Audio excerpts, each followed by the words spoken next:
India, இலங்கை மற்றும் தென்கிழக்காசிய நாடுகளில் வாழும் ஒரு பாம்பினம் ஆகும். இதுவே உலகில் மிக நீளமான நச்சுப்பாம்பு ஆகும்.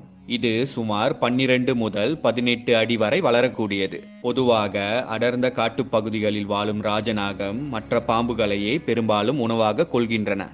இதன் விஷமானது ஒரே கடியில் ஒரு மனிதனை கொல்லக்கூடியது. ராஜநாகம் பெரும்பாலும் மஞ்சள் கலந்த பழுப்பு அல்லது பாசியின் பச்சை நிறத்திலான உடலை கொண்டது. இதன் மேலே மஞ்சள் கலந்த வெள்ளை நிறத்திலான கோடுகளும் காணப்படுகின்றன. இப்பாம்புகள் மிகப்பெரிய கண்களை கொண்டுள்ளன. ஆண் பாம்பு பெண் பாம்பை விட நீளமாகவும் தடிப்பாகவும் இருக்கும். இவற்றின் வாழ்நாள் சுமார் 20 ஆண்டுகள் ஆகும். ராஜநாகம் மற்ற பாம்புகளைப் போலவே தனது இரையை அதன் உடலின் வாடையை கொண்டே அறிகிறது. இதன் நுண்ணிய பார்வை திறன் 300 அடிக்கு அப்பால் உள்ள இரையின் சிறு அசைவை கூட அறியும் திறன் கொண்டது. நாள் முழுவதும் வேட்டையாடும் ராஜநாகத்தை இரவில் காண்பது அரிதாகும். இவை ஒரு முறை உணவு